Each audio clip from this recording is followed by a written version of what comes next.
Well, how about that? That's how it begins, folks. And then we go into a full episode of the Paranormal Portal. I'm your host, Brent Thomas, and I hope you're all set and ready to embark on the journey into the worlds of the strange and wonderful and mysterious and bizarre, because that's where I live. And we'll talk about the paranormal too. Hope you guys are doing good.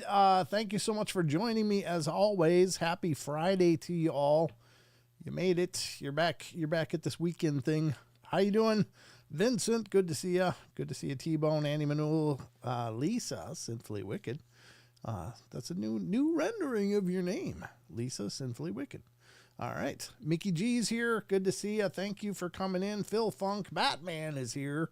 Who else? T-Bone. I said T-Bone, I think, but I'll say it again because, my God, T-Bone. Grateful Owl's here. Annie Manuel. Good to see you, Annie. Anybody heard from Maggie lately? Maggie here? I don't know. Maybe it's just me, but I think I haven't seen Maggie for a while. It's like, where's Maggie been?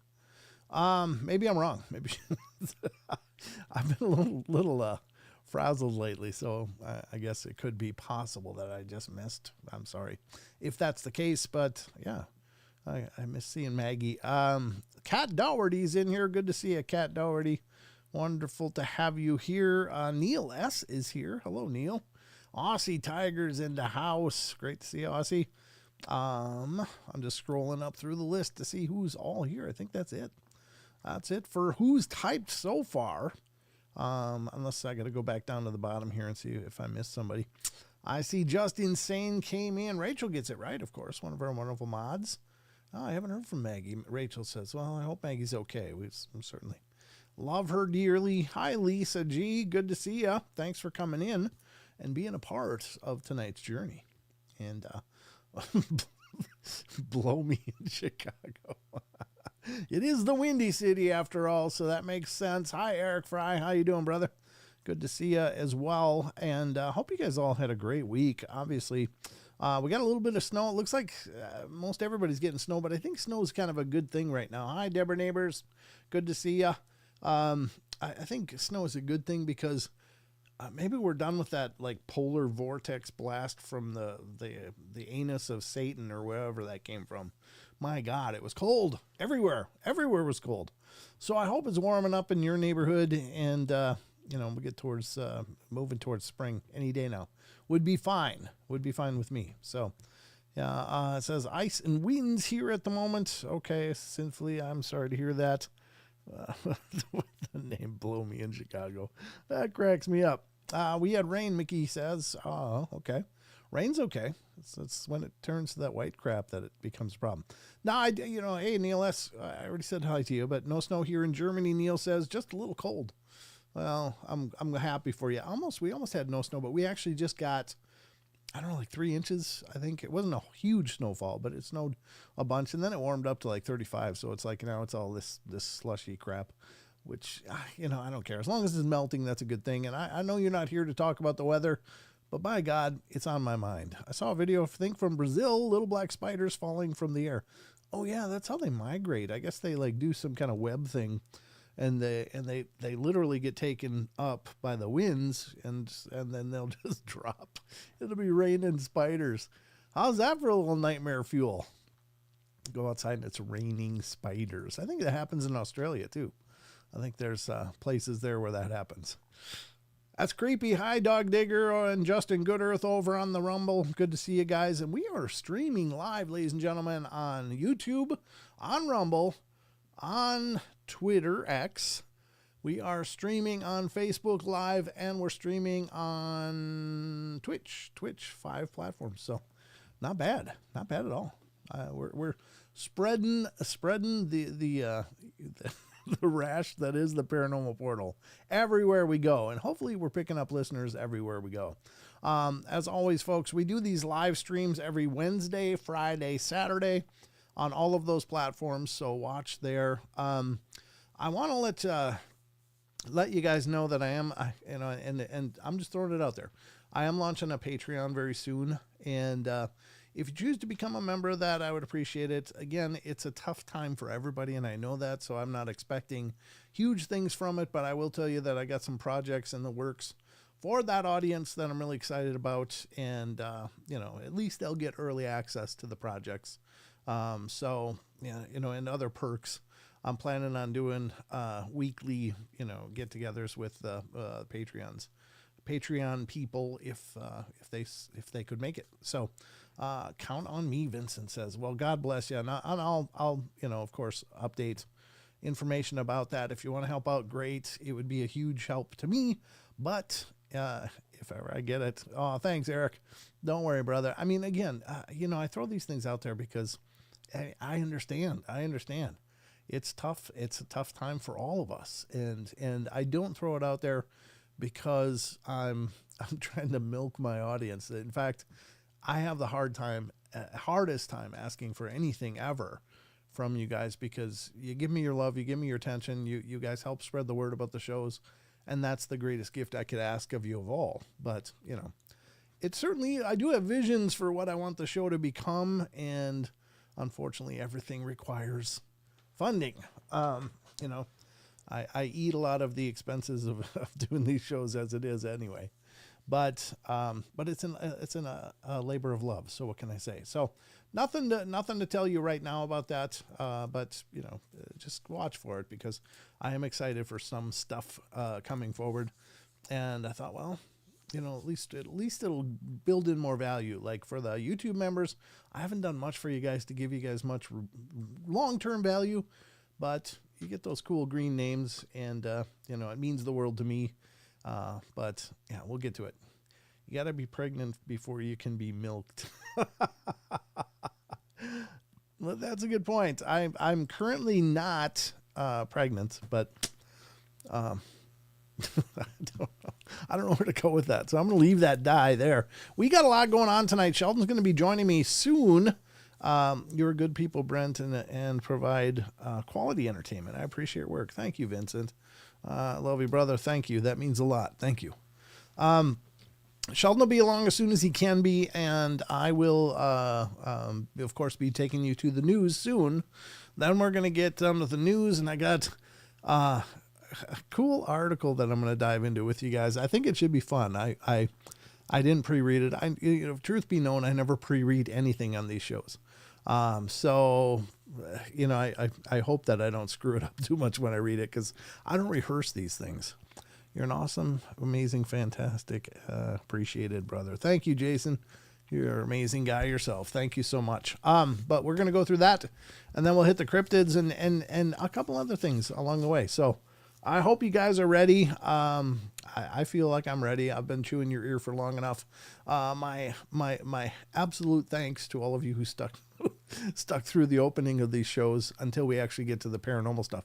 I still get comments like that sometimes, not often, but they come. It's like, oh God, you did 15 minutes to get to the actual show. It's like, this is a community, first of all. I hope if you're new to the show, just know that this is a community of people that have been coming together, many of us for years already throughout the course of these shows. And it's like a family. And it's, I love just talking to you guys. Hi, Ken Shirley. It says, hey, Paul, Tina, and I are watching from Tucson. Wonderful, Ken. Thank you for tuning in. I appreciate it a whole bunch. And I thank you for that. You're awesome, Brent. Keep doing the what you do. Thank you very much, Eric. I appreciate that. We love this channel, and Brent. Thank you, Mickey. You guys are just so sweet. Thank you. I feel like it's just been like a big verbal hug this whole show so far. So thank you for that. Again, yeah, Nathan, Nate, happy Friday. Absolutely. Good to see you, Nate. Thanks for coming in. John Temperin got in the door. Good to see you, brother. So I guess it's time for the news. I hope you guys are ready. Brent, you are the first I started watching, and now made loads of friends. Thank you. I guess I'm the gateway drug to the paranormal in a manner of speaking. No, but that's cool. I really think that's awesome. And of course, to be honest with you, I've met so many amazing people from doing this show as well. And it's been a humbling and an amazing experience, because I'm a very solitary person in my personal life. Like I don't go out and social functions or anything, very rarely. I'm pretty much just here. Ken Shirley got my names mixed up. What's your names? What's your names? Which names did you mix up, Ken? I'm a little lost on that, but don't worry about it. Your chat is not being graded and handed back at any time. You can say whatever you want as long as it's appropriate. Brent, time to get our hellos in. Yeah, absolutely. We got to say hello to each other because, we're family here. And I forgot what the hell I was saying. I think I lost it. Oh, I was saying I met so many amazing people as well. So I'm thrilled that you guys have come together and formed a family and community of your own around my show. That to me is a huge honor. But even things like Isaac and Kirsten connecting, and now they're expecting a baby, and they met on this show, in this very chat. And they got a baby coming, and I'm just so excited for them. And I get to be Uncle Brent. So, it might be our first portal baby. I'm not sure. I've not heard of any other youngins being brought into the world as a result of the show, but that's quite an honor to be considered part of their family as well. I talk to the Portal fam the most. I kind of get overlooked in other places. Well, you're always welcome to chime in here. We're always happy to hear from you, Phil. And Phil's usually one of the first ones through the door. All right, Lenda's here. How you doing, Lenda? Good to see you. That's a new name to me, but welcome to the show. I hope you guys and for those of you listening on other platforms, I think we get comments from X. I don't think I get comments through this chat bot that I'm using. It's through Restream. I get YouTube and I get Twitch and I get X, but if you're chatting anywhere else, I won't see it. So I do apologize if you're sitting on Facebook typing messages. I don't have that feed up. And quite honestly, I have feeds in 5 different locations. If I put them all up, it's going to kill my bandwidth. So if you have something to say, if you don't mind, and I'm not trying to steer the traffic to YouTube, but it's probably the easiest place for me to see what you're saying. But if anybody is watching on Facebook as well, and somebody said something, please let me know. Hi, Todd. How you doing? Good to see you guys. So, hey, SoCal, thanks for coming in, brother. I think I've said hello to everybody that I see, all the names that have popped up so far. If I missed somebody, I'm sorry. I do love to acknowledge you guys. Big D just popped up over in the Rumble. Good to see you. I do have the Rumble chat open as well. So you can either pop on YouTube, X, Twitch, or Rumble, and I'll see your chats. I don't know how to get Facebooks yet. I'm working on it, but I haven't solved that yet. Oh, thank you, Sinfully Wicked. Coming in with some gifted memberships. Lord Byron got one. That's a famous name, I think. Lord Byron, is it, I presume? Welcome, Lord Byron. Denise got one. UFO Bigfoot got one. Excellent. Patty Troy got one. And E-Rev got one. Wonderful. Thank you, guys. And thank you, Sinfully, for the donated memberships. That really means the world. Thank you. All right, so without further delay, let's get to some news and talk about some weird crap because, well, that's what we do here. Paranormal Portal, you shouldn't have kept the door open. Now you're stuck with me. Nah, brother, you're stuck with me. I love having you guys here. I'm always got the door open, the big flashy welcome sign, and I love that you guys come in and check it out. It's an honor for me. So I don't know about you guys, but I got a hankering for me some news. So I'm about to news you up. So ready to get newsed. It's time for the news.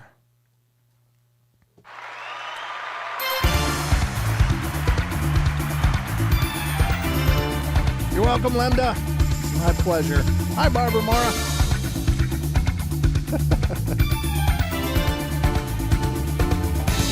Yeah, you're right, Barbara. I didn't think about that, but oops. Rachel, you're not a stray. You're a regular. All right, ladies and gentlemen, welcome to the Paranormal Portal News Desk. Uh-oh, there it goes. I had to wait for my computer's old and it's tired, and I get nervous if the buttons aren't working. Hi, Raspberries. How you doing? Rachel is our co-pilot. Absolutely. It's a cool picture, Raspberries. You got blue hair. That's pretty cool. All right. Brent, are you setting up the ghost radar tonight? It is. It's on. It's on right there. I'm a step ahead tonight. Doesn't happen often, but it happened tonight. So welcome to the news desk, ladies and gentlemen of the Paranormal Portal. I'm your anchor, Brent Thomas. As we dive into the stories that I pulled up now, throughout the course of our show, we utilize a lot of different sites. I can only ask you guys, please support these sites. Please visit them. Please give them your love and your attention. You're obviously into this stuff, and every one of these sites has so much to offer. So much incredible information and articles to offer. And I know you're going to love all of them if you haven't checked them out, but please do. Your traffic equals revenue for these site owners, and it helps them to keep the lights on. I love these sites, and I use them because they're amazing, and I just want to see them continue into perpetuity. So please visit these sites, if you would please. All right, the first article in our news festival of fun here on the Paranormal Portal, waiting for my computer, there we go, is coming from an amazing site that we always use here on the news, and this has been a long-time favorite site of mine. Especially for this, because it's always so current and relevant and well updated, and they do a hell of a job. So this site that I'm speaking of is none other than unexplained-mysteries.com. And I say the dash on purpose because it's it's specifically part of the URL and the name. And I'm sure there's other unexplained mysteries sites out there, so I don't want you to get the wrong one. So make sure you do unexplained-mysteries.com. The first article we're going to be covering tonight's, oh yeah, Jason, everybody loves Sasquatch Chronicles, of course. Hello, my lovelies. I've missed you. We missed you too, Raspberries. Welcome back. Good to see you. All right, let's get to the news. Waiting for the computer. Try it again. Hey, what happened? That button screwed up. Roro? Roro? What the hell happened? Hold on, let me let me troubleshoot here quick. I don't know what happened to that button. It should just be pulling it up, but it's not. I got something funky with my button, and I'm launching the button app just to see what the hell's going on here. Yeah, no kidding. That actually did get goofy, didn't it? Okay, well, something got nerfed on an update. Wonderful. I love finding that stuff out on live shows. I do not love that. I do not love that at all. But what I can do is just go back to this and go here. Maybe. God, no, none of it's working. Are you serious? Oh, you dick. All right. My pewters decided to just wreck my mood. Hi, Kirsten. Good to see you. There's our expectant mama right there. News time. Heck yeah. Well, I'm going to have to do these news articles manually, which sucks. I might have to do the rest of the show manually, which really sucks. Thanks, Nate. Nate's like, yeah, I love it when Brent has problems. It brings out some comedy. It's not so much comedy. It's more like a verbal version of my stress manifesting, because I hate it when things don't work. They should work. Where the hell is the actual... It's like I lost that scene or something. God bless it. You know, I tell you, if I had a book for every time, I'd have a new computer already. Here we go. Here's the article from the news. And, oh, this is going to be a pain in my tail. I'm just leaving this up for the rest of the news. I'm not even bothering with screens. I'll just drag new articles on top of this one until I'm done. Let me do this, though. In the meantime, let me do this and close that out because it's going to be on the screen every time. First news article, unexplained-mysteries.com from the Nature and Environment files. Mysterious burning river in Peru is so hot, it boils animals alive. So, you know, I think if you just sit downstream, you just scoop out some soup. You just let the animals try to cross, and then you just sit downstream. And if you go far enough down, it's perfectly prepared, probably. Oh, what a horrible way to die. Oh, my God. What's up with that river? Let's find out. The unique thermal river known as Shanay Timpishka can be found in the Amazon rainforest in Peru. The idea of a river with water so hot that it can literally cook animals alive sounds like something out of a folk story, yet, as it turns out, such a river actually exists and is just as dangerous as it sounds. Oh my God. Found in the deep Mayantuyacu region of Peru, sorry, I'm brutalizing that, the river Shanay Tempeshka sees temperatures of up to 100 degrees Celsius. What does that equal in Fahrenheit? Because I don't know Celsius. It sounds hot, though. I mean, that's not like boiling water temperature, is it? No, I don't think so, right? Enough. Oh, continue reading, Brent. Enough to boil the water and kill any animals that venture too close. Oh, my God. It's probably a stinky river, too. Sulfuric, yeah. If it's volcanic, you know it is. For years, stories of the river, the name which translates to boiled with the heat of the sun, were met with considerable skepticism from the scientific community. And it wasn't until geoscientist and explorer, I mean, look at the arrogance there. They're sitting in their universities, and somebody comes in, in Peru, there's this boiling river. It's like, okay, you sure there is. And it's like, get on a plane and go look. That's your job, scientist. Go look. Just meet with skepticism. It's like, well, get out of your classroom and go see, or get out of your lab and go check it out. It would have been just one plane trip for somebody. Anyway, it wasn't until geoscientist and explorer Andre Russo ventured there himself back in 2011 that it was confirmed the river was the real deal. It was a phenomena found nowhere else on Earth. I think there's volcanic vents all over underneath the ocean. So I'm not sure about that, but it says the hottest temperature I've measured, oh my God, is 210 degrees Fahrenheit. And that's 100 Celsius. Ooh, that is hot. To put that into everyday terms, the average coffee is roughly 130 Fahrenheit. Not from McDonald's, apparently. Thank you. I'm here all night. I'm just kidding. Didn't somebody sue because they spilled their coffee? It's hard to physically imagine that much hot water. You stick your hand in and you'll see second and third degree burns in a matter of seconds. Simply being near the river is enough to make your nose and lungs burn. That must be the sulfurish stuff. Oops, hold on. I've seen a number of animals fall in, everything from birds to reptiles, he said. Complex organisms like us, we don't do well at those high temperatures. This guy's obviously a scientist. Oh, really? Anyway, that's the O'Reilly files for tonight. We literally start to cook to the bone. Oh, really? That's my second O'Reilly entry for the night. Despite there being no volcanoes anywhere nearby, the river's immense heat is thought to come from fault-fed hot springs, which heat up rainwater that collects in the surrounding rocks. Suffice to say, this is one river you definitely don't want to try swimming in.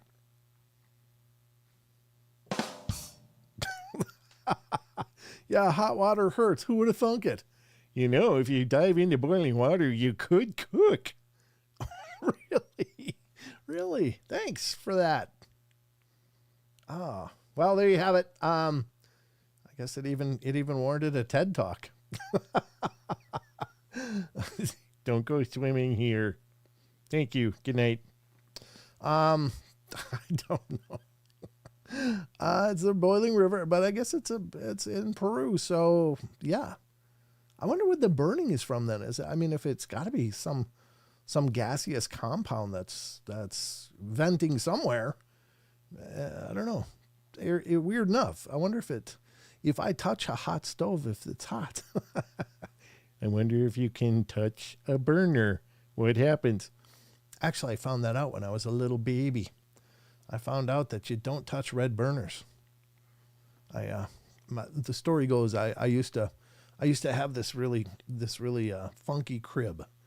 And my bedroom was right next to the kitchen. And I used to stand up and wiggle this crib, and I could make it move, and I figured that out. So I'd be jamming my crib all around the house. Well, Mom had a burner on in the kitchen. She just finished cooking something. And then she stepped out, and I was in my room, and I jankied my crib over into the kitchen and was right next to the stove and went like that. I guess I had a ring tattoo on my hand for quite a while. It was a pretty nasty burn. But I learned that as a I guess less than a toddler. I don't know. But anyway, I didn't need learning it after that. I didn't repeat that one until I was a teenager. That's another story for another time. But that's the first article. If you didn't know that, you know now. Thank you, unexplained-mysteries.com. Let's get to the next one, because there's always more. And this is also from unexplained-mysteries.com, ladies and gentlemen, as we continue our foray into this strange and wonderful world. And this one is from the Creatures, Myths, and Legends files. Man's Bigfoot expeditions used against him in spousal support case. He obviously has a lot of time on his hands. He could get another job. Yeah, I don't know how this is going to work out, but let's check this one out. The hunt for evidence of Sasquatch became the unexpected focus of a court case in British Columbia recently. According to reports, a man who separated from his wife in 2020 will not be entitled to spousal support because his Bigfoot hunting expeditions have demonstrated that he is fit enough for work. Whoa.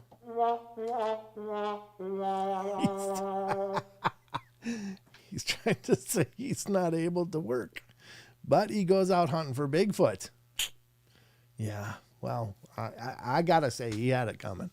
He had it coming at that point. The bizarre case, which was heard at the court in British Columbia, Canada, had looked at whether or not the 57-year-old was entitled to receive spousal support payments from his ex-wife. One of the reasons for the divorce was that she had discovered he had taken an ex-girlfriend along on an expedition to search for Bigfoot on Vancouver Island without even telling her. What is this guy's really scraping the stupid bucket here. All right, let's keep going. One of the reasons for the divorce, oh yeah, I read that the respondent was extremely upset by this, said Justice Robin Baird. Before the claimant returned home, she fired off a text to him declaring that their marriage was over, and she never changed her mind. Yeah, that's a woman you don't want to piss off. Not that you want to piss off any of them. I'm just saying, if you want to, what's the old term? Happy wife, happy life. Words to live by. The man's spousal support claim hinged on his assertion that he was unable to work after he slipped on ice and sustained numerous injuries back in 2016. Again, while on a trip looking for Bigfoot. I would do the wants again, but it's getting kind of played out now. There's so much tragedy in this story, just tragedy of stupidity. The judge, however, was not convinced that he was injured so badly that he couldn't work because he had since embarked on numerous other expeditions. The claimant continues to enjoy camping, fishing, hunting, riding quad motorcycles, and exploring remote areas of BC in search of Sasquatch, he wrote. I accept that he's no longer suited to work requiring a lot of physical strength or stamina, but he has made no effort since 2016 to seek or secure employment in lighter, more sedentary occupations. And in the end, the divorce was granted, but neither the man nor his wife were awarded any spousal support or legal costs. Yeah, what in the hell? That's a whole bucket of stupid right there, folks. Well, you hate to see it, but God, man, that guy's a brick. No offense if you're listening. If you're listening, I don't know. You might actually be listening to the show, but you should probably first of all, don't take your ex on a Bigfoot expedition into the forest. B, don't claim you can't work if you're doing expeditions for Bigfoot in the forest. And C, don't be an idiot. Anyway, sounds like the guy lucked out. I don't know. It sounds like the woman was just fine with him pursuing all this until he actually brought his ex-wife Elliot. or his ex-girlfriend. Elliot, it says. Is that his name? Elliot? Maybe it is. The ghost box says Elliot. Oh, thank you, T-Bone, rolling in with some gifted memberships. Looks like the Dark Matriarch got one. How you doing, Dark Matriarch? That's a new name. Wonderful. Thank you for coming into the show and watching. Vegas Dirt Pusher's here. Oh, good to see you, man. Haven't seen your name pop up in a while. Blow Me in Chicago, you got one. You got a membership now. There's no reason to not come back. Keone T got one, as well as Taco Violator. Taco, you're out there lurking. Well, good to see you, brother. I haven't seen your name pop up in forever. And then Kelly Sanford coming in with 10 Canadian dollars. God bless you, Kelly. Thank you so much. E.T. for home. E.T. for home. I liked E.T. Anyway, that's my E.T. impression in case you never heard that. Anyway, I do more than Homer as far as impressions are concerned. But anyway. There you have it. That's pretty much a clear-cut case of what not to do to A, estrange your wife, and B, claim that she's got to take care of you. Yeah, that's a comedy of errors. Let's get to the next story, because as if that wasn't enough, we got one from the UFO files here on the Paranormal Portal, and this one is coming up now as I drag it into position.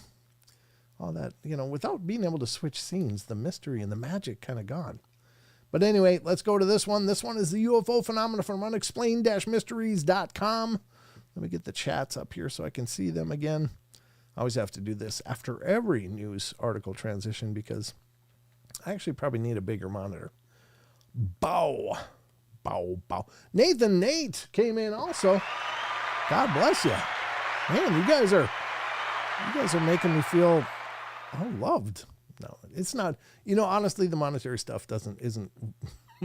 That's not my threshold for feeling loved. I don't want to say that because that's kind of stupid.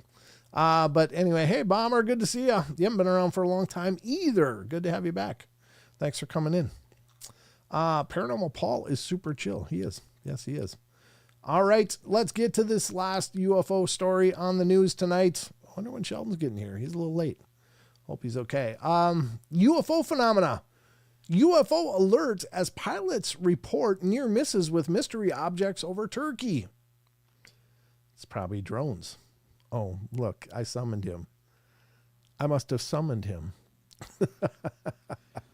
I was listening while I was getting ready, and I heard, I wonder why Sheldon's not here. I'm like, oh my God, I'm literally just about to come in.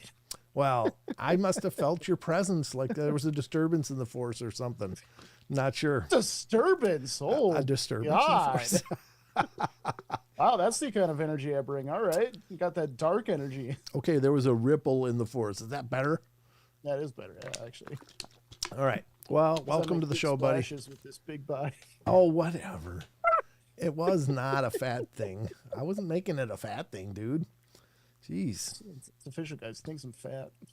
Oh, man. Could you roll this into any more bad dad moments here? Thank you.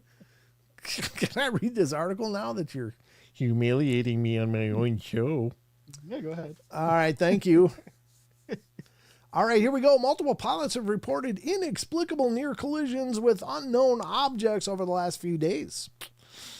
A lot of that going around. And that's not meant to be a remark about the recent plane crashes. There was just another plane crash in, I don't know, where is it, Philly? Philadelphia, yep. Yeah, what the hell was up? I saw the Ring doorbell cam. I mean, that thing came in like, I mean, it went right for the dirt. It was just like, oh my God. So I don't know what happened. I don't know what's going on with aviation lately. Oh my Lord. Yeah, it makes you wonder. Is there like somebody, I don't know, like they say some of these systems can be hacked. And you got to wonder, did somebody sort out how to hack them? And are like really causing problems because like I guess that Black Hawk helicopter was way too high, and way up in the commercial zone and shouldn't have been. And then now this one that just, I mean, it literally took a path towards the dirt, and it's like, oh God, it's just horrible, horrible stuff. It was a private business plane, just missed them all. Oh wow. Okay, Batman, thanks for that update. Yeah, that's crazy, crazy stuff. So let's see what's going on here in Istanbul. The incident saw pilots receive traffic collision avoidance system warnings near Sabiha Gökçen Airport, prompting extensive search efforts to try to track down the objects responsible. On final approach at 300 feet, we received a traffic alert. One pilot was recorded as saying, "It could be a drone or other aircraft," for your information. "Sir, we have been dealing with this for the past 2.5 hours, the control tower responded. "Several flights before you also received this warning. We've reported to coastal authorities." "We see descending traffic 500 feet below us," the pilot said. "It appears as an unidentified traffic on our system, and it's now 5 miles ahead of us. And we also received this warning on our previous flight. And despite multiple searches of the surrounding area, no explanation for the phenomena has been forthcoming. Some have speculated that the near misses could be connected to the mystery drones that have been reported above air bases in the U.S. and beyond in recent months. And earlier this week, President Trump's administration played down the drone sightings over New Jersey, but that doesn't explain all of the sightings, especially those in other states or countries. For now, the objects picked up on traffic avoidance systems over Istanbul continue to remain a mystery." Yeah, there is something really wacky going on with air flying right now. I don't know. I've heard, like, for the past few months, there's been there's those drones that were like all over. Yeah. And then, I don't know. There's weird stuff going on. I don't know, guys. I don't know either. I don't know. Istanbul and Constantinople. Now it's in Istanbul, not Constantinople. So if you're a date in Constantinople, should be waiting in Istanbul. I can't hardly say in Istanbul. I keep wanting to say Istanbul. I don't know why. My tongue's Istanbul. I don't know. Istanbul. Yeah, that's apparently it. Brent, why are you droning on and on and on? LOL. Drone. I see what you did there. You get a rim shot. Way to go. I tell you, though, this has got me concerned. I don't know what's going on because it's like it's been forever since I've heard of a plane crash. And now it's like 2 in just a couple of days. And then you hear about this over in Turkey where they're having these collision alerts. I mean, what if some of the same stuff is happening here that's causing these things to malfunction? I don't know. Hello, Maggie. There you are. We were wondering where you've been. We missed you. We love you. Maggie. Thanks for coming in. And Chris Cirk came in as well. Good to see you. Oh my God, raspberries. I haven't seen you and Chad in a long time. I know, right? Yeah, it's just it's just fun. It's a fun night here in the portal, folks. My Lord. Grateful Owl also said, I was just talking to my boyfriend yesterday about crashes that hit a person's house. It's happened a few times. You're just sitting there watching TV and you can hear it coming. Oh, could you imagine? It's like, what's that noise, honey? You hear that? It's, oh, man. Funny enough, that used to be a fear of mine. That literally an aircraft would just fall into the house and kill us all. Wow. That actually used to be a fear. I never verbalized it to you, but it actually used to be a fear of mine. That's a pretty specific fear, though, too. It's like, wow. I mean, it's one thing to be afraid of something happening, like lightning, for instance, which can happen anywhere at any time.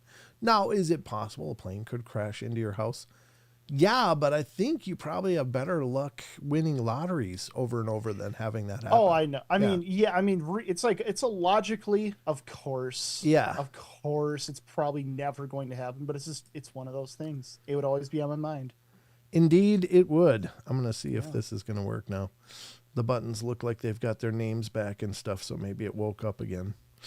Here we go, ladies and gentlemen. This has been a presentation of the Paranormal Portal News, and now let's get back to the rest of the show. Yes. Ooh, it worked.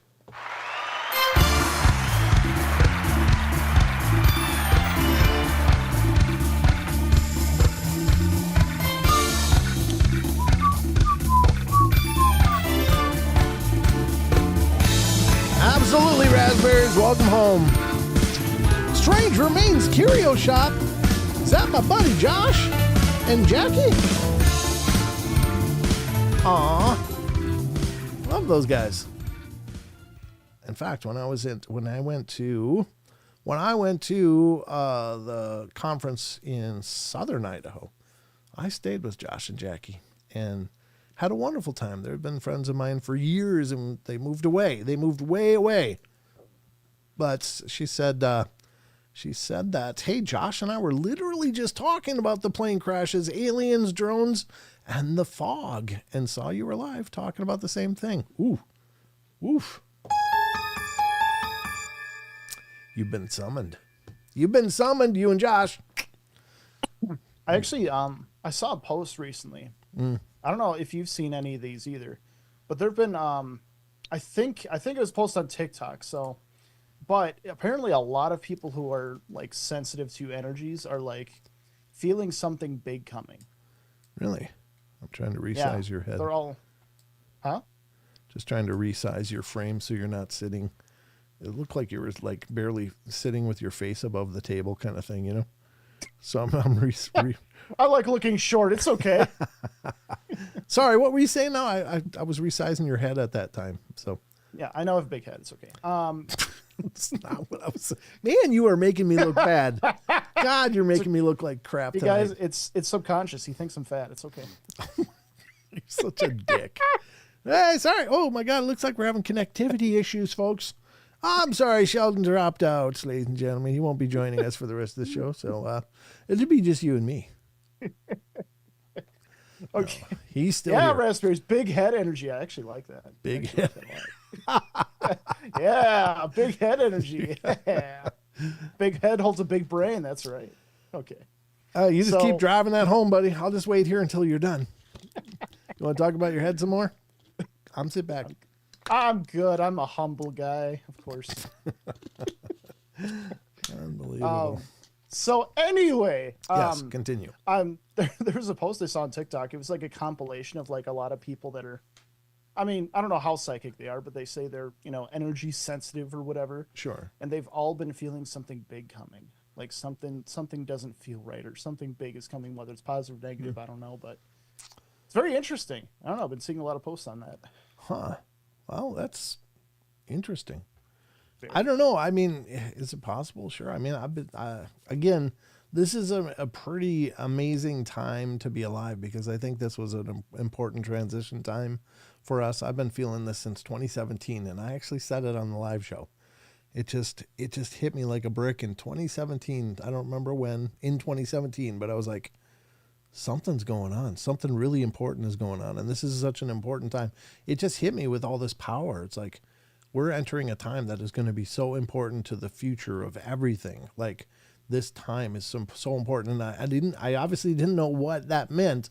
I just know that was the vibe I had. And I was like, I said, I think this is going to be one of those times that is going to be such a big time to be alive, that we'll be telling our grandkids that we were there. We were part of this.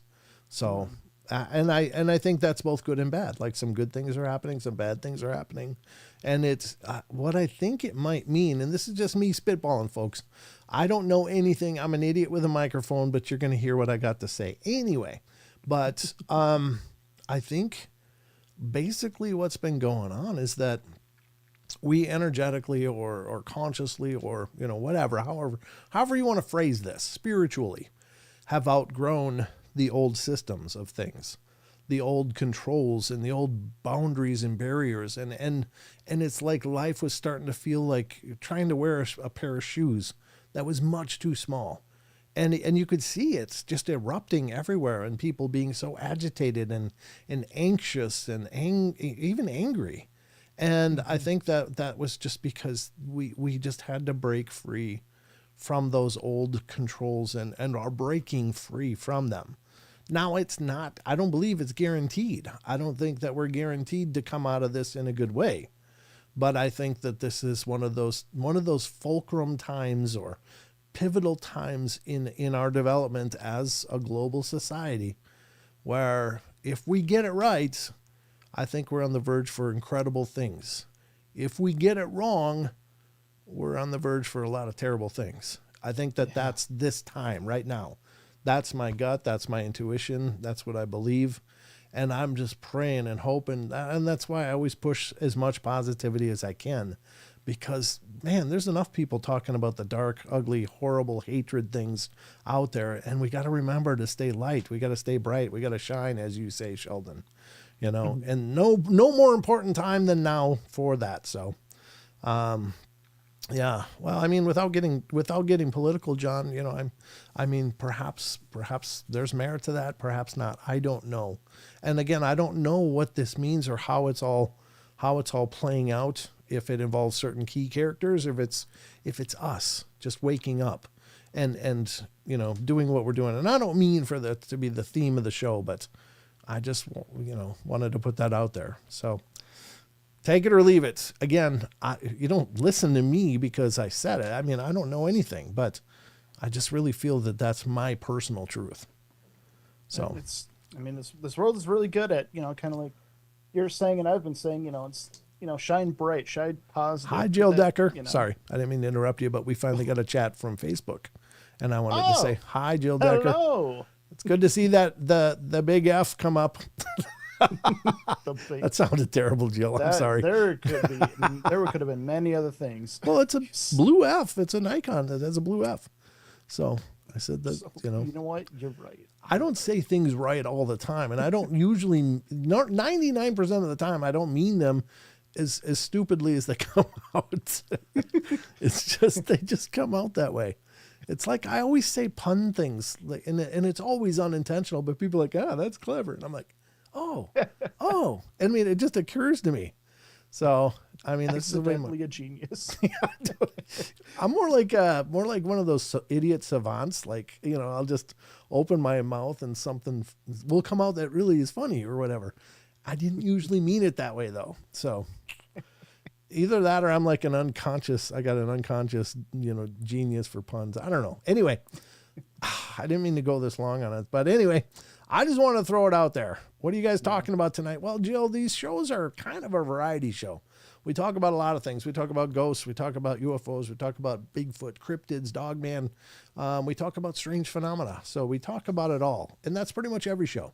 Unless I have a guest on, then it stays pretty focused on whatever they're wanting to talk about. So we cover it all. By the way, Jill, down here, this green box, that's the ghost radar. I keep it running on the shows. It's kind of like the Paranormal Portal weather. And lets me know if anything's coming into the area. Do I honestly believe it's paranormal? No, it could be. It's an EM fluctuation, but it also has a word database on it. So sometimes it spits out words. Earlier it spit out Elliot and all of that. Well, that's interesting because I did an ET for home earlier, and then it spit out Elliot. Was Elliot first or later? I don't remember. Do you guys remember? Was that after I did the ET impression that it spit out Elliot? Because that would be really cool. That would be pretty powerful. Let me know. I can tell you I had a weird thing happen. Did you, Jill? Okay. I'd love to hear about it. If I can see it in the chat. Kamikaze. No, it says kamikaze. Wow, what a day to say that. When we were just talking about plane crashes, right? Yep. Oh my God. Chill, ghosts. No, I think that's pretty cool, right? I mean, if it spits out things that are relevant, I mean, that's kind of shocking, actually. Because usually it'll say something stupid, like I'll be talking about a Bigfoot, and it'll say, something like pickle. It's like, well, that doesn't have any meaning to me. That doesn't mean anything. But it just said kamikaze, and we were just talking about those plane crashes. Ooh, we must have hit something in the universal algorithm tonight here on the portal. So I don't know. Stay tuned. We'll see what this means. I actually do have stuff to read, but I'm okay with us talking about other things. That's fine. As long as the conversation keeps going. I have one of those plane models, actually, Mitsubishi. Wow, Grateful Owl. Yeah, I'm sure they were Mitsubishi, weren't they? Oh. Pickles mean a lot to me, Raspberry says. Well, there you go. Then stick around because I'm sure it'll spit out something fun and relevant. You're right. We shouldn't judge. We shouldn't judge what the ghosts want to say. You're right. Who said that? No, I'm just. Oh, you're just saying. Okay. I'm just saying that. It will blurt out frog nostril. Yeah, you're right. I mean, just like, huh? What? just really wildly random. But it did say kamikaze. It said Elliot. I did do the ET. I didn't even put that together at the time. But now it's like a lot. Yep, that's right. So, yeah, it's a great movie, even today. I'm still waiting for Spork. I haven't seen Spork come out of that thing, but it could happen. Just hold on, Maggie. It could happen. So we're going to start with an interesting article. This one is kind of creepy. I'll just say that because here's the thing. Obviously, we do believe kids, and this is my personal belief, and I know that I'm not unique in this. Most of us in the paranormal communities have noticed a correlation between children and their ability to see spiritual things. And sometimes their imaginary friends maybe aren't so imaginary. Now, I'm not saying it's consistently, oh, no, they're all talking to spirits. I don't believe that for a minute. But I think that these kids are in that mental state that they can see this stuff without the problems we adults have. And they can communicate to an extraordinary degree. Agree? Where did agree come from? Degree was what I was trying to say. I mean, they can have robust, full conversations with these spirits. And it's both cool and disturbing to me. Because one, we don't know who they're talking to. And, as a parent, if my kid was suddenly talking to their closet and laughing and having a whole conversation with their closet, I'd be really concerned. I wouldn't be real comfortable with that because as a parent, you want to protect your kids. I mean, it's just what you do. And you can't really protect them from what you don't understand. So it is possible it's loved ones that have passed on, like uncles that passed on. There's many stories of kids talking to like Uncle Joey. Uncle who? I was talking to Uncle Joey. It's like knowing that they had a sibling, the parent had a sibling named Joey who had passed away before the child was born. Stories like that. And those I think are beautiful because, maybe our loved ones come and help look after and look over their nieces, nephews, grandchildren, whatever. But this is a story from a site called Thought Catalog, and I've used several of their stories through the years. I love Thought Catalog because they literally have lists and articles about pretty much whatever you're interested in. They also do a lot of movie reviews, TV movies, TV series reviews, and other stuff. So whatever you're interested in, you're probably going to find something over on Thought Catalog. So please check it out. This is an article from, it looks like it's from, well, it was last updated May 9th of last year in 2024, but it was from 2013, as I recall originally. This article is this: 23 parents describe their kids' creepy imaginary friends that are probably actually demons. Oh, God, throwing out that demon word again. I don't even want to say it. The big demon word. I almost said it. I was like, no, don't do it. Don't do it. Oh, no. Whoa. That's not the button I wanted. There it was. There it is. So anyway, let's get into this. 23 parents describe their kids' creepy imaginary friends that are probably actually demons. And this is written by Chrissy Stockton. And I've read a few of her articles through the years, and she does a great job. And she does a lot of this strange and weird reporting, which I love. So, look at that. That's from. I know. I was looking at my Lord. Isn't that from Donnie Darko? The Never movie. Saw the movie. I think I'm familiar with that. Yep. Okay. Oh, yes, it is. Yep. Okay. So the first one is he doesn't have a face. Now I like these articles because they're usually Reddit scrapes where they'll put out a thread on Reddit and get a bunch of responses from readers and participants on Reddit. And the thing is that, do I know any of these are real? No, but they're represented as real. So I can't verify these stories are absolutely factual or correct, but that's the way they're reported. So is that Frank the Rabbit? Okay. Gotcha. Thank you, Rachel. My mom always told me many stories about me freaking her out as a kid. Wow, raspberries. That's wild. Ooh. All right. He doesn't have a face is the first one. My son from the age of 3 always tells me about the creeper man who lives in my mom and dad's bedroom. he brings it up after he visits them. Well, I made the mistake of once asking what he looks like, and my son said, "Oh, he doesn't have a face." Oof. God. Okay. That's What is that exactly? At that point, you don't even think, you think of, so here's the thing. I think that, oftentimes when we hear ghost spirits, we think of these formerly living people. They were human and now they're not, or they're something after human. The energetic portion of themselves is continued on, and sometimes they linger. But I really think and firmly believe that we are surrounded by a lot of different things, and many of them were never human. And I think this would be an example of one of those. Like, it doesn't mean that they're nefarious or horrible. It just means that they weren't people. It might be something more transdimensional or on a different frequency than us, but still sharing our space. But we perceive it like a spirit. But anyway, that's my 2 cents about that. So, yeah. It doesn't have a face, though, Sheldon. Must be a bad conversationalist. Anyway, number 2, you get used to killing. Oh, God. Oh, Lord. I'd hate if my kid ever said that. Let's see. A parent of one of my students told us in a meeting that she was concerned because her son, who's 7 years old, talked about an invisible ghost who would talk to him and play with him in his room. And he said the ghost was called the Captain and was an old white guy with a beard. And the kid would tell his mom that the Captain told him when he grows up, his job will be to kill people. And the Captain would tell him who needed to be killed. And the kid would cry and say he doesn't want to kill. And when he grows up, but the Captain tells him he doesn't have a choice and he'll get used to killing after a while. Yeah, the Captain needs to go right to hell. Oh my God. Yeah, that's not a good captain. Okay, that's a bad captain. Dark. That's pretty dark. Yeah, that's a really crappy captain right there. Good God. Yeah.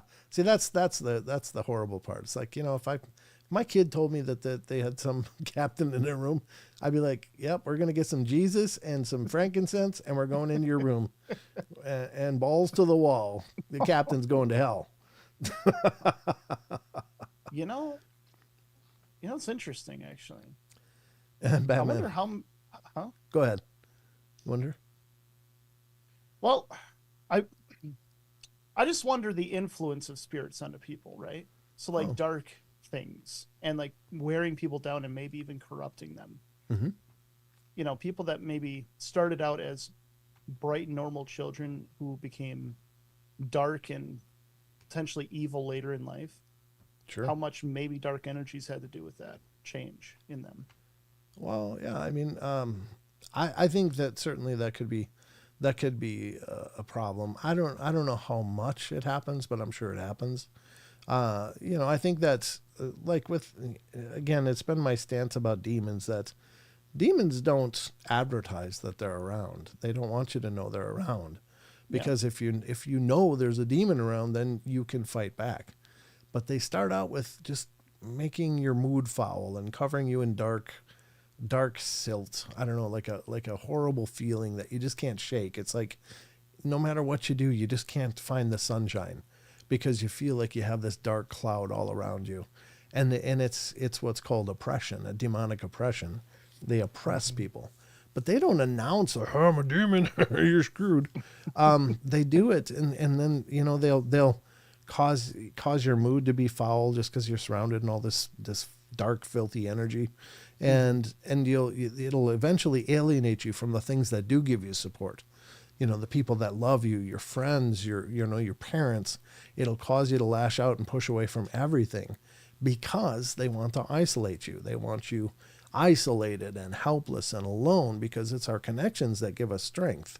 And it's the people that love us that, help lift us up. Everybody's got that friend that no matter how bad they feel, they can call and they feel better. Well, we all need that. But these demonic things, they isolate you. Like it's like an abusive relationship.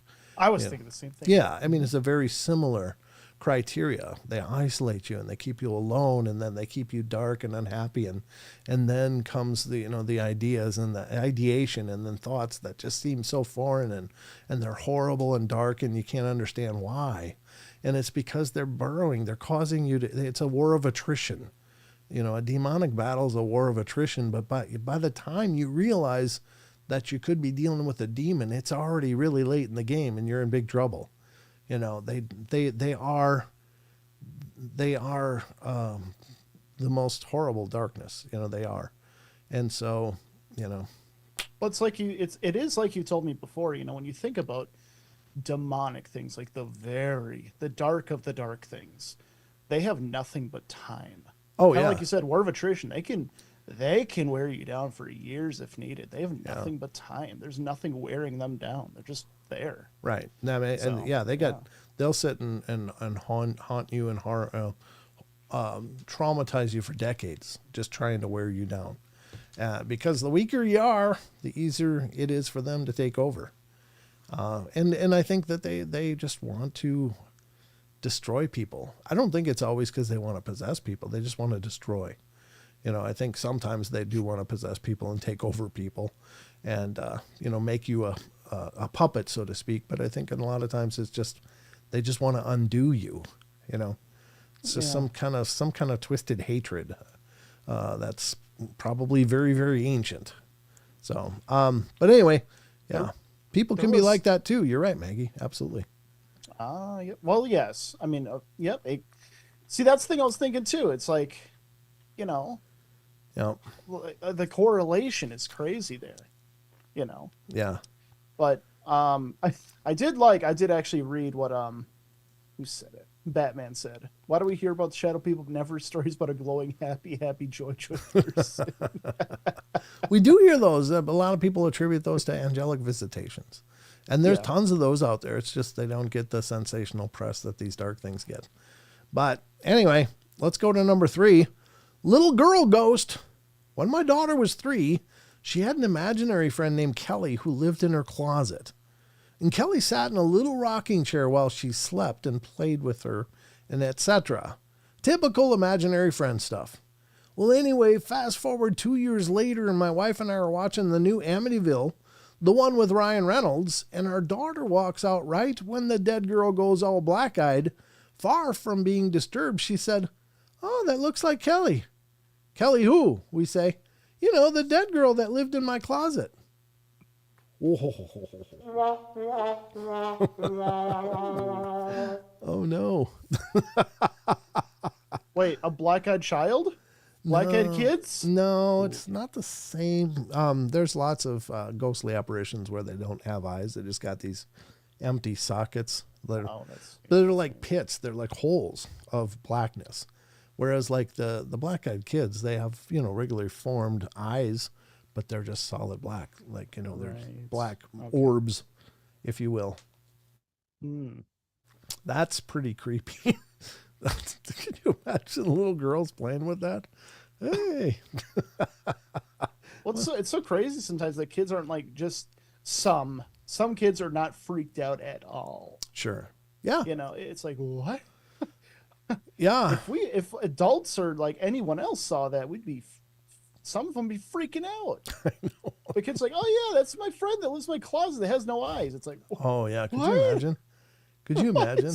Oh, I think it was Monsters and Mysteries in America that did this story of this, I think she was Hispanic. The lady was Hispanic and she had a Hispanic child. And it was the mom and the child, and they were there. And I think it was that. I might be wrong, but anyway, I'm very wildly paraphrasing the story, but I'm going to get the details of it pretty close. But the daughter or son, I don't remember which, had a friend. And so the mom would be like, "Oh, are you hungry? Little Jimmy?" And Jimmy's, "Yeah." So she'd make him a sandwich. She goes, "Oh, can you make one for my friend too?" And it's like, mom's like, "Oh, sure." So make 2 sandwiches, and brought it in, put it on the play table there, and sat it there. And then she'd go and come back, and both sandwiches would be gone, which was really unusual for the child. And be like, "Oh, you ate both sandwiches?" No, I didn't. My friend ate the other one. Like, oh, really? Okay. And so the mom's just like, well, they're in imagination land. And that's the imaginary friend. So whatever. So didn't really think much of it, but it kept happening that, anytime she'd bring in a snack, oh, can you bring some for my friend too? Yeah. Okay. And maybe this friend had a name, maybe didn't. I don't recall.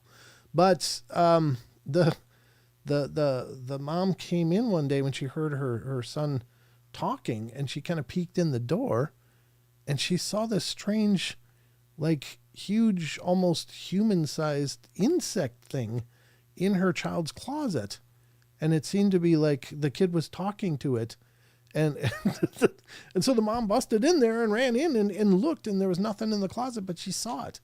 Well, it turns out that that's what the imaginary friend was. So you got to think, well, is this like an interdimensional thing where these insectoid being is coming through? Or is this something like extraterrestrial or whatever? It's like, oh my God. But it's like, I don't know. Again, do I know it's true? No, I don't. I have no concept of whether that's a true story or not, but what a horrible story. I mean, it goes into the insectoid stories. Right. It's not like there's those stories. Yeah, it's not like there's no precedent for it in terms of people citing these large insect-like beings, and some of them seem to be intelligent, and of course they're abducted and by these insectoids sometimes. It's a very strange thing, but I think interdimensional beings freak me out the most. Really? Because I mean, as far as how that goes, like as far as how we think it works, they can literally be anywhere. Like they could, I mean, technically, as far as the phasing goes, there could be 5 around me right now, and I would never know. Well, sure, but that could be said, for a lot of different paranormal stuff. Could be surrounded by ghosts, could be surrounded by anything, I mean. Well, yeah, but, interdimensional is very, in my mind, it's very physical. Sure. Like something that, Yeah. No, I can understand what you're saying. Where it's like spirits, for the most part, don't go out of their way to hurt people, but could an interdimensional? Good, I guess. I don't know. Because you're right. Yeah. I mean, there's a physicality. Suggested, at least, in the fact that, but whatever their physicality is just a little out of phase to us, but maybe they can sometimes be in our vibrational realm, if you will. I don't know. And it's all just theoretical, right? I mean, we don't know any of this for sure. But it's crazy. We're going to... But it's just one of those things, like the chances are not zero of an insectoid being coming out and biting my head off right now. You know what I mean? Yeah. The chances are not zero. That's all I'm saying. Right. It says 23, but I only got like 3.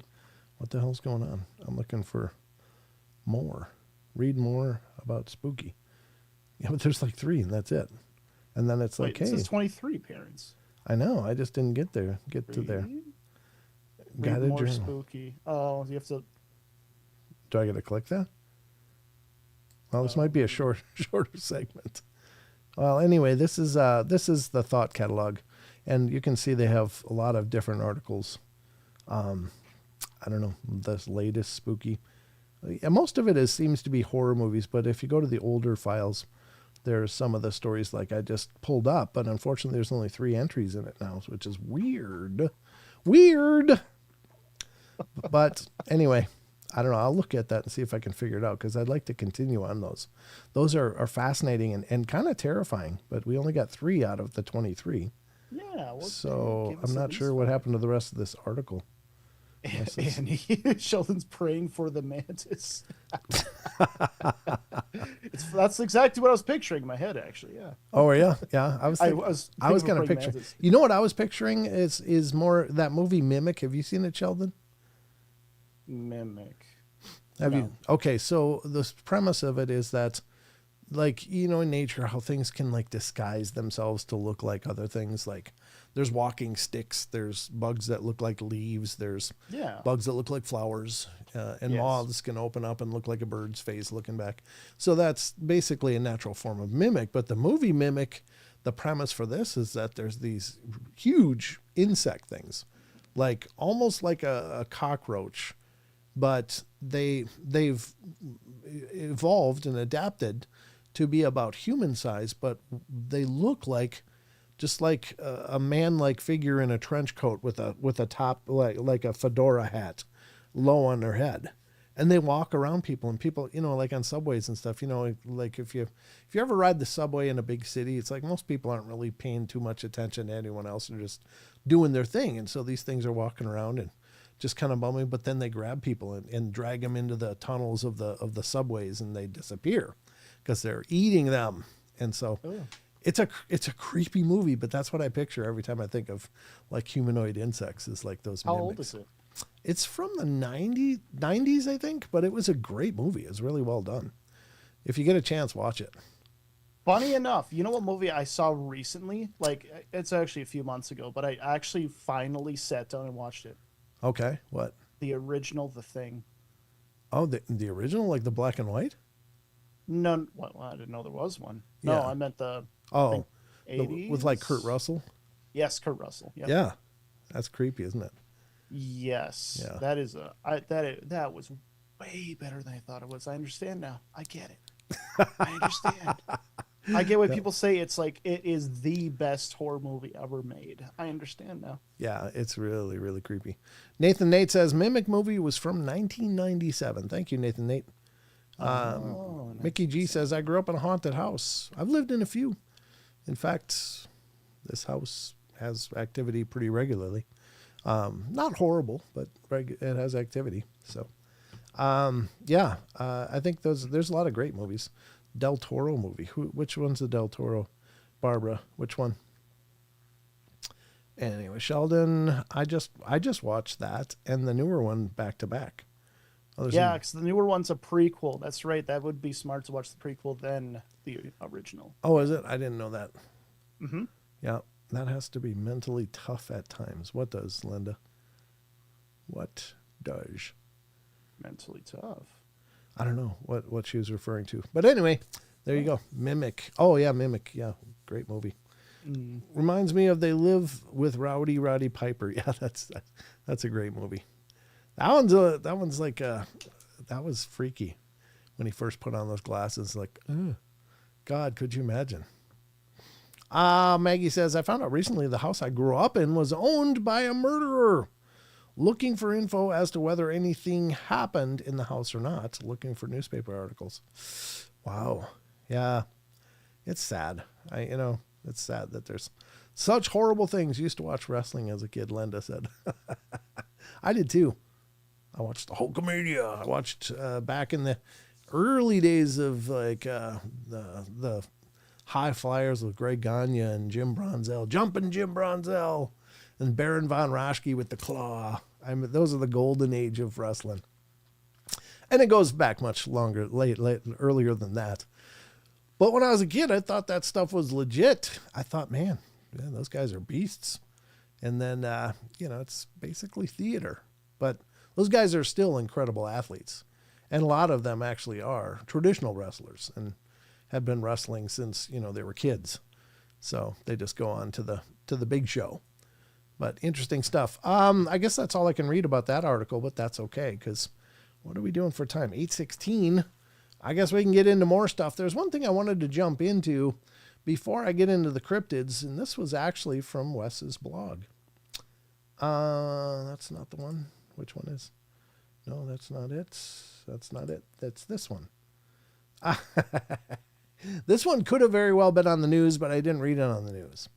But I thought it's kind of funny. This is from Sasquatch Chronicles blog, ladies and gentlemen. Again, Mr. Wes Germer's site, and it's the other part of Sasquatch Chronicles, the podcast. And Wes is always working over here, posting stuff. It's a fantastic site. There's so much to check out over here, so just definitely check it out. If you're not checking out the blog, you're missing a bunch of stuff. Yeah. Here we go. Sasquatch Chronicles blog from January 27th. Newly discovered asteroid turns out to be Tesla Roadster launched into space. Wait. All right, let's get into this. So you know that when Elon launched up the heavy rockets, he actually put a Tesla in space. You knew that, right? I heard about that, yes. Okay, so actually that's the image from after they launched the Tesla, or after they released it. And that's the Earth in the background. It's a great shot. But apparently it was set on a trajectory to go around the sun and kind of just do its thing, out in orbit. And I think they expected it. We'll get into it during the article here because I did read this one. It says, newly discovered asteroid turns out to be Tesla Roadster launched into space. SpaceX launched the Tesla Roadster on the maiden flight of the spacecraft company's huge Falcon Heavy rocket in 2018.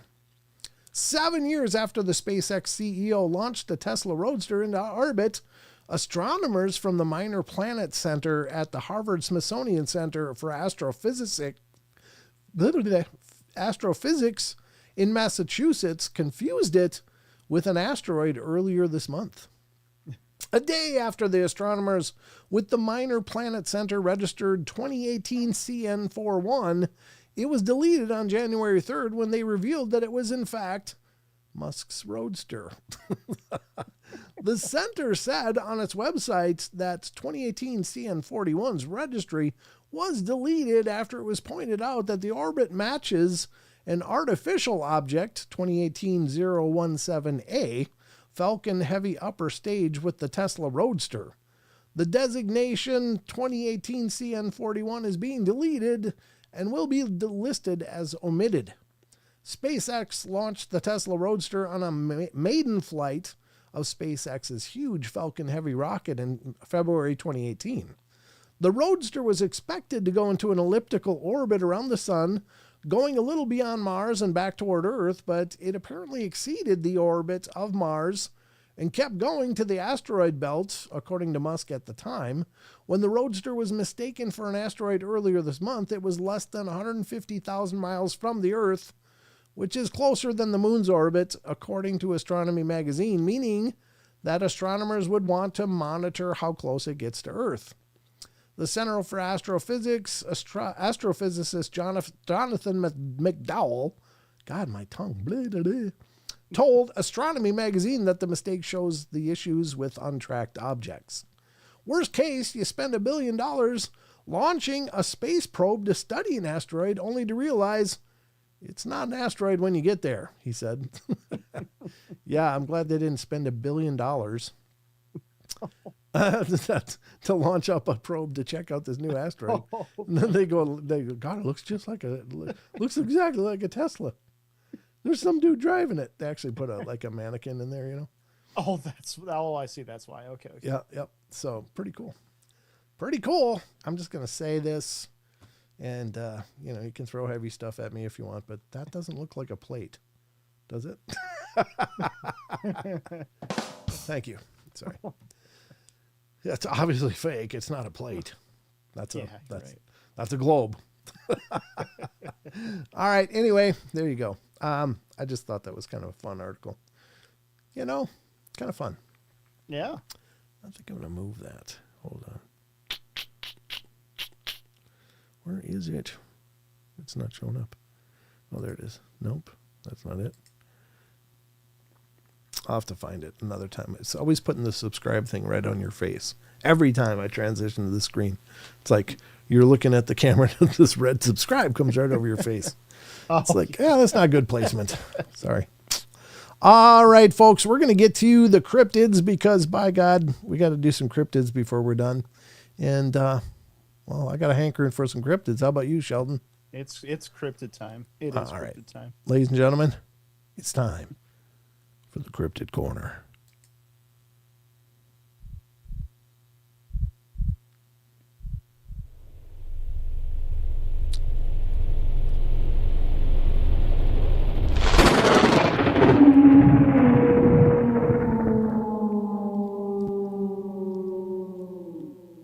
Special thank you to Grateful Owl for that incredible transition. Absolutely. She did a marvelous job. All right. We're going to dive into some creatures and cryptids. And this is the segment of the show where we talk about Bigfoot, Dogman, other strange creatures that are experienced in the wilds of the world. Usually it's around North America, but it's not always. Sometimes we discuss things from around the globe. A lot of Australia stuff comes up. Australia, because they've got a lot of stuff. Got a lot of scary things there. Yeah, they do. They do. The drop bears. Drop bears. Got to watch out for a drop bear. Drop bear will wreck your whole day, Sheldon. That's right. I will. It's so funny. And the emus. It's so funny because I was on board with the whole drop bear thing. I'm like, wow, they freaking look like koalas, but they're drop bears. And then somebody from Australia plugged me in on that and said, hey, you know that's a joke, right? Like, oh, what? I was all on board with there being drop bears, and then found out there's not really any drop bears. Oops. But, Well, in a way, there are. well, I guess they get drunk on like fermented eucalyptus and fall out of the trees. Yeah, that's drop bears. Yeah. Meg, well, I guess you can get, aren't they like largely, Maggie says, don't want to mess with an angry koala though, honestly. Although Maggie sounds more English, like she's from England, so she doesn't have quite the Australian slang, but Maggie's accent. I did, hi, Shelley Montgomery, good to see you. Hi, Shelley. I did, what the hell was I going to say? Drop bears? Yeah, no, it's just freaking gone. They can be dangerous. I got nothing. It's just gone. Like literally, it's like something sucked the idea out of my head. Like, no, you're not going to talk about that. I was not going to talk about it. I guess not. Damn. I mean, it was like literally like like a minor stroke. Like, hey, who are you? Who am I? What's my motivation? I don't even know. So, all my Brit mates laugh at my accent now, though. It's bizarre combo. Yeah, I'll bet you got kind of an amalgamation going on at this point, right? Because you're in Australia, but you're also British. So it's got to be a cool. I love it when you called in back in the day, Maggie. It was fun to hear you. Yeah. You've got the loveliest voice. It was very, very sweet. So we got to get calls back. Oh, hey, Texas Front Porch. How you doing, brother? Tex Front Porch, nice. Mr. Tex Wesson is here. He's become my Saturday co-host here on the show. It's been nice. It's been nice. So I got someone to riff with on two of my nights. There you go. Can riff with you on Fridays and with Tex on Saturdays. It's wonderful. So yeah, of course, Maggie, of course. It was great when you guys could call in. All right, so we're gonna get to the cryptids, folks. We're gonna deal with everything but drop bears. because of that. But here we go. We're going to start again with Sasquatch Chronicles blog. And I love this blog also because Wes often posts listener emails that he gets from listeners with their encounters. And Wes gets so many of these and they're so fun to read. Oh, thank you, Tex. He's doing great. I'll share it out. God bless you, sir. All right. Let's get to this one. And this one is from January 31st. Today old. It's today old. Evil Yellow Eyes. A listener writes, I'll go ahead and preface this story with some background information about myself. I'm a college educated and currently getting ready to attend a law school. So I tend not to believe in a lot of nonsense. And usually everything has a logical explanation behind things. And this story takes place in 2001 in Ottawa County, Oklahoma. I was 16 years old and I'm now 40. My 3 young sisters and I were coming back from visiting our baby cousin who was recently born. And it was about 10 p.m. driving down the road and headed back home. Well, we see a figure walking down the side of the road just casually. I mentioned to my sister in the front seat, it's awful late to be walking down a dark road without any type of lights. And I slow down as I come up behind him. Well, he stood about 9 to 10 feet tall with almost a dark fur coat. And he slowly turned his head and he had the evilest yellow eyes I have ever seen. By this time, my younger sisters are in the back seat screaming and crying, saying, "Don't stop, Ernie." And I proceeded to lock the doors and speed off. And to this day, we all have the same story. My sister's ages at the time is 15, 8, and 6. Wow. I mean, it's just a quick one-off, but here's the thing I'm thinking. It's like, he said he saw the evilest yellow eyes. Yeah. And I wonder if that was because it looked pissed or just the fact that the eyes were yellow to him equated like, oh, that's evil. It's horrible. That's what I was thinking too. Like, where does the evil come from? Yeah, I mean, if it was looking at you like, and they happen to be yellow as well, yeah, that would look like evil eyes, like they didn't like you much. But if it's just looking at you and the eyes happen to be yellow and it's like, you know, it's unusual, but does that mean make them evil? No, but I can understand this dude's reaction because, you know, you're seeing something. You just, how do you quantify that? So the gruesome twosome. I don't know that name, but that's a new name, the gruesome twosome. Oh, I like that name. I mean, it could be a metaphor for something too, Shelton. I don't know. I just like the rhyming. Yeah, well, there you go. It's the little things, isn't it? It's the little things. But like what I'll say, I honestly think it was probably just looked over casually and they had yellow eyes. The reason why I say that is because even my German Shepherd, like, you know, I take her out every night, and, you know, sometimes she likes to sit on the hill, and just kind of look out and all that. And, you know, sometimes she gets that like glowing, you know, yellowish, you know, on the eyes of the reflection, or the green or yellow, whatever.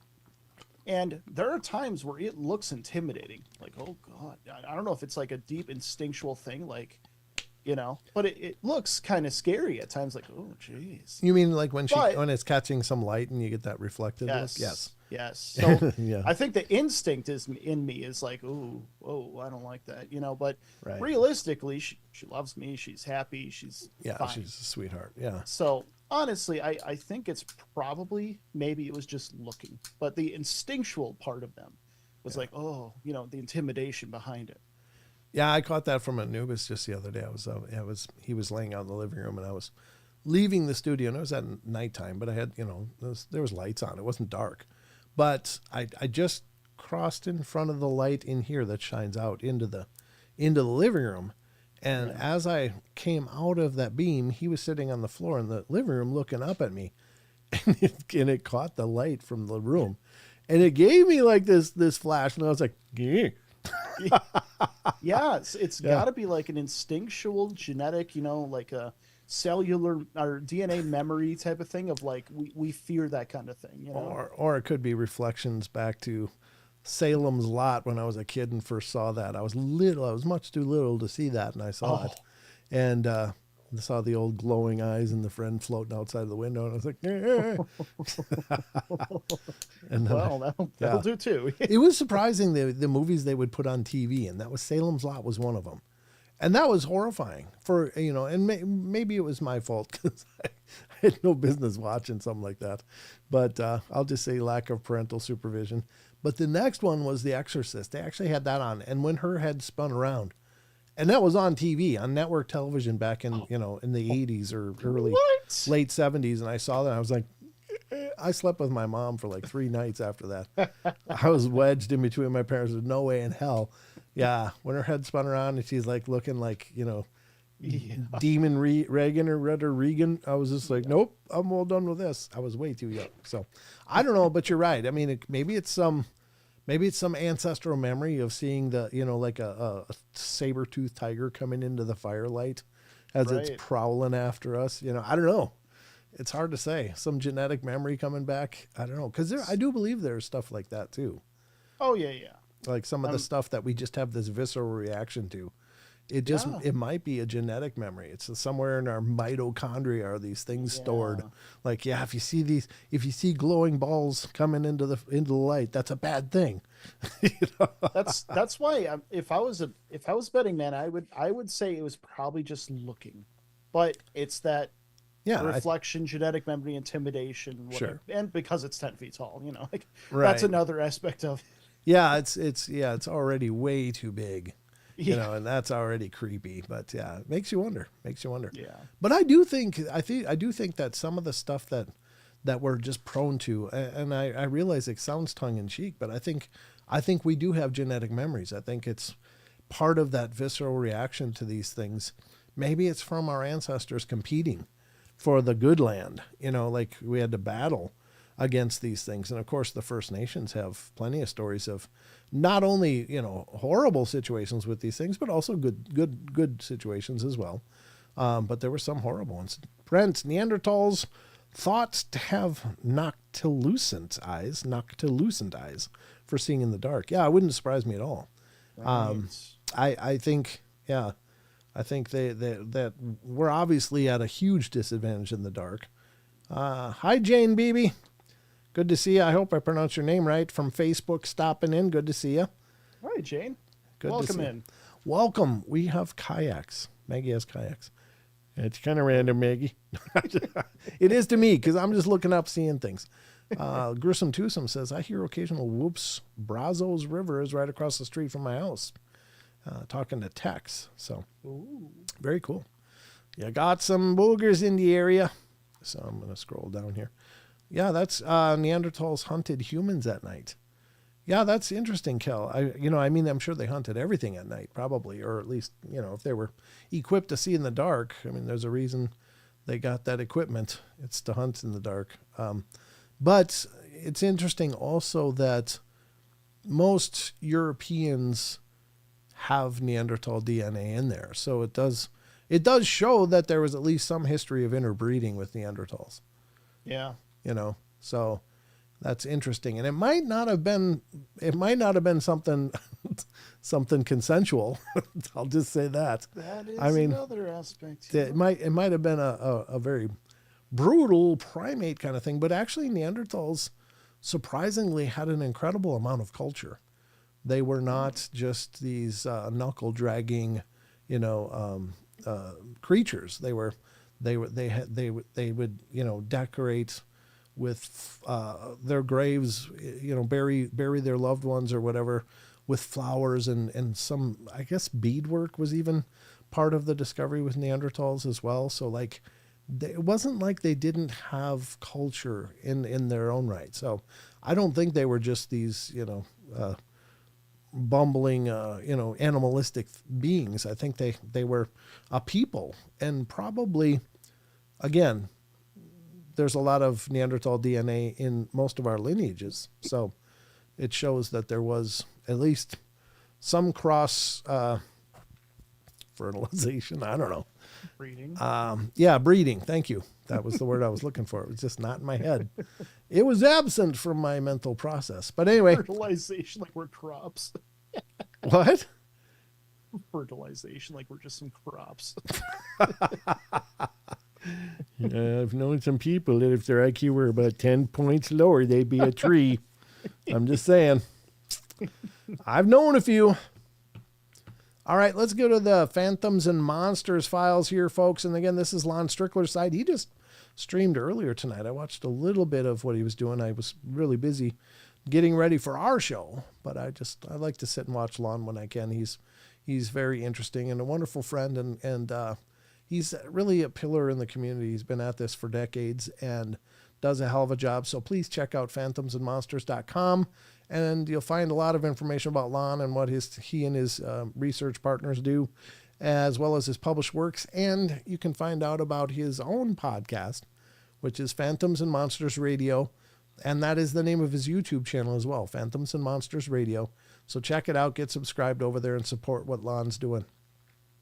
All right, we're going to go to his article here, and this one's from January 24th. And this is Man-Beast Observed and Then Vanishes near Medford, Wisconsin.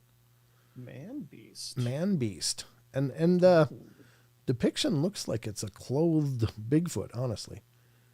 I mean, I don't know. It has more of a primate nose rather than a hooded nose like ours.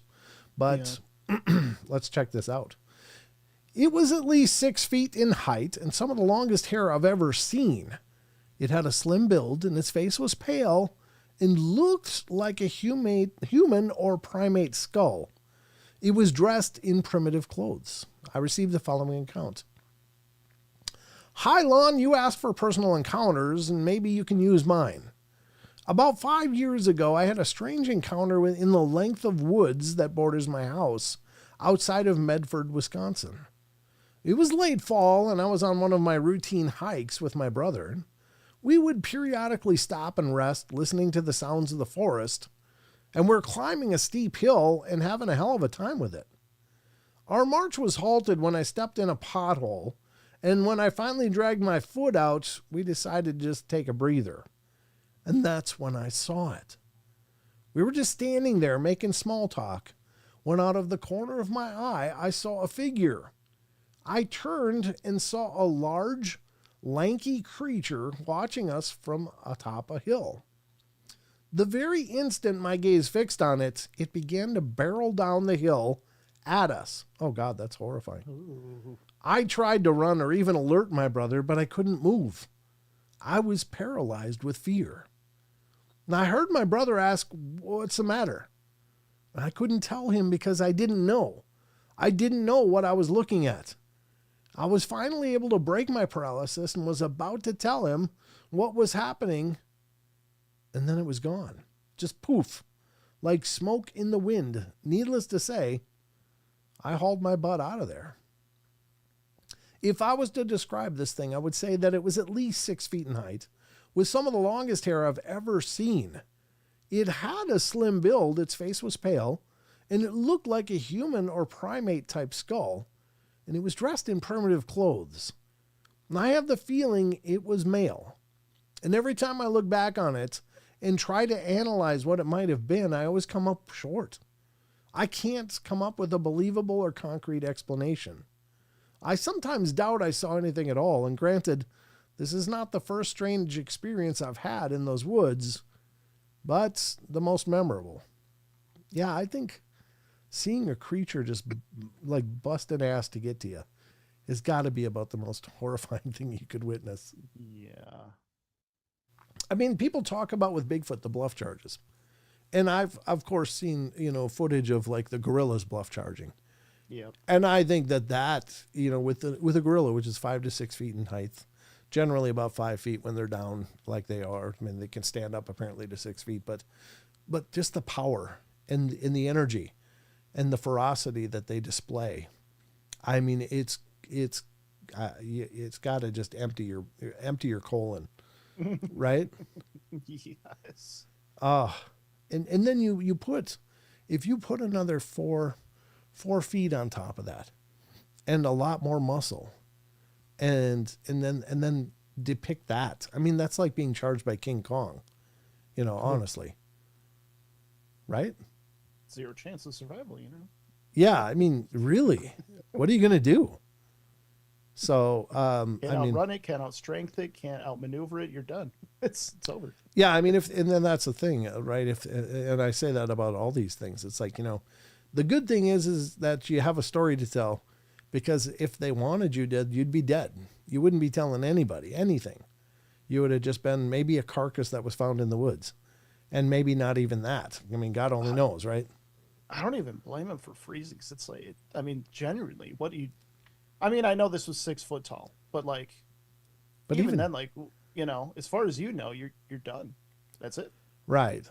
Yeah. You can buy yourself time. That's it. That's all you can do.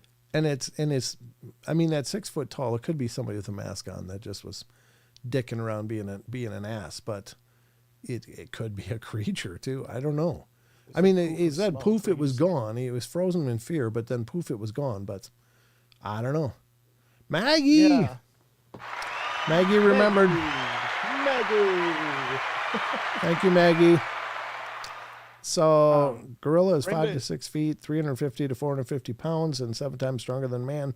Yeah, underwear changing moment. Amen, Dex. Amen. Yeah, what do you do? I mean, you see that video on well, I guess I saw it on YouTube, but it's that video where that gorilla is in the paddock and stuff, and people are kind of dicking around in the window trying to get it to react. And it charges and just body checks that window. And that glass is like 3 inches thick. I mean, it's like ballistic glass, and it makes it crack. And I mean, the energy and the force and the power that would take. It was launching itself like a meat cannonball. That's 450 pounds of tough meat just hammering that wall of glass, and it cracked it. Could you imagine if it shattered it? That's what I'm saying. I have no respect for people who do that.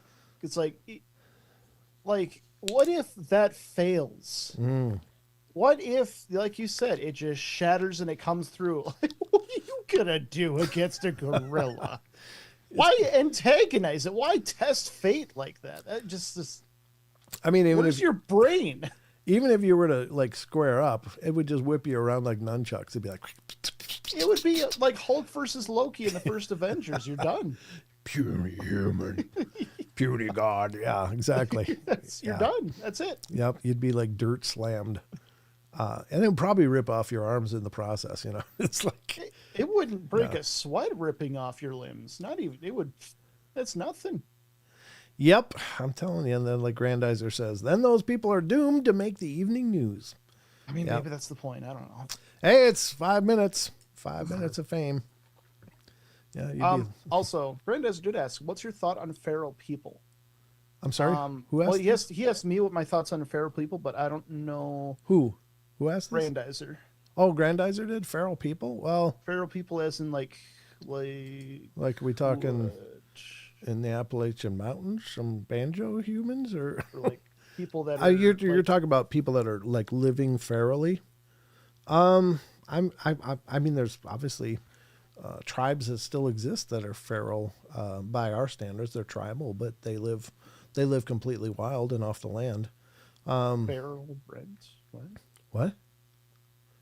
He said feral breds. Yeah, I know what you mean. Okay. Like, I don't know. Certainly, there's been reports of like kids being raised by wolves or by the Tarzan story. I think right. that there's precedent for that. Do I ever get the feeling of going feral? No, not usually. I'm usually pretty composed.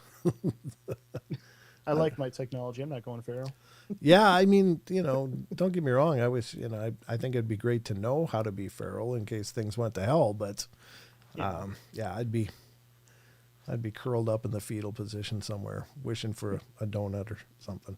Yeah, I wouldn't probably be one of those manly men. It's like, well, kids, grab the bucket and the guns. We're going hunting. I'd be like, oh man, there's no drive-throughs. So life is over. I don't know. No, I mean, you do what you got to do. But no, I don't want to go feral. No. Here's another one from Phantoms and Monsters. How are we doing for time? This will probably be the last one. January 31st. It's today old. How is that possible? I didn't know I pulled this up, but it's here. I think I hit the wrong button is what I did. I ended up going back when I meant Hey, it works. I zigged when I zagged. Let's see what I did have. Yeah, this is the one I was going to read. I think I'll read the other one too, as long as we're at it. Or maybe for tomorrow night, I'll just hit the forward after we're done with this one and pull up the next one. I strongly feel I have a Bigfoot problem. Wonder what the clues were, folks. Let's get into this. Was it the big handprints on your forehead or what? I'd say it was at least 7 feet in height, but whatever it was, had literally glowing red eyes.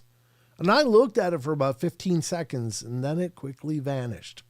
Yeah, the whole bioluminescent eyes, I don't know what to make of that. Because, I mean, maybe it's... What do you mean bioluminescent eyes? What do you mean? Bioluminescent, like these... Yeah.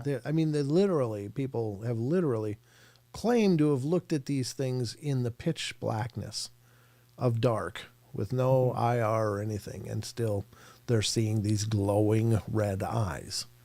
And sometimes there's a little bit of a silhouette so they can see it's actually a huge figure, but it's got these glowing big orbs where eyes should be.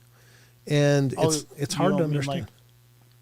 You don't mean like the reflective thing with animals? You mean like glowing? See, I think it's got to be something reflecting somehow, but because it's hard to understand if they were actually glowing, how would their eyes receive light to see anything? If they're actually emitting light, how would they see light then? And that's what I don't understand. Because if you would have to have something in your eyes, like a chemical combination that would cause them to iridesce or glow, well then how could you have a retina receiving light when your whole eye cavity is filled with light going out? So I don't understand the mechanics of that. Yeah. So that's what I don't get to. But anyway, let's see what the story says. I mean, again, I don't pretend it can't be true. I just don't understand that part. How could it see anything? unless it's got some other sensory organs where the light is emitted from the eyes and it's getting some kind of return, a thermal return of some kind. I don't know. I'm just wildly, stupidly speculating because I have no concept of this. Yeah. But anyway, hello. During the past 5 months or so, there's been strange activity going on around my property and the area surrounding it. And I strongly feel that I have a Bigfoot problem. Here is what has been going on. I live alone in a rural part of northern Arkansas, in the Ozarks, and my closest neighbor is about a half a mile down the road. Well, each evening before dusk, I walk my 2 dogs along the road and occasionally into the woods. Well, since early September, when we'd reach an area near the edge of my property during our walks, small rocks and branches have been hurled from the woods in our direction. In fact, one evening, my pit bull was hit in the hindquarters hard enough to cause swelling. The dogs have reacted violently during a few walks, but not all the time. Because in the initial activity, I decided to walk the dogs in the other direction along the road. Well, about 3 weeks ago, the same activity started along the new route. For the past few days, I've just allowed the dogs to roam on their own in the backyard and woods around my house. Well, I figured that the dogs would avoid any danger and just stay clear of whatever was in the area. I believed that they have been okay. I believe that they've been okay and have returned to the house after 10 minutes or so. Well, now I have another problem. On January 18th, there were blood-curdling screams coming from the woods behind my property. I've never heard anything like it before. It sounded like someone or something was in terrible pain, and it was coming from several directions. The dogs cowered in the basement and would not come upstairs until the next morning when I left them outside. When I opened the back door, there was a horrific stench that still lingers in the air. It smells like old roadkill, to be honest. The dogs stayed in the yard and quickly did their business and just ran back into the house. One night, it was fairly quiet, but around 10 p.m., I noticed something bizarre near the woodpile in the back of my yard. I could barely make out the large, tall form as I watched from my porch. And I'd say it was at least 7 feet in height. But whatever it was had literally glowing red eyes. I looked at it for about 15 seconds, and then it just quickly vanished. I told my brother about the incident, and he suggested that it may be a Bigfoot. He gave me your email, after searching online.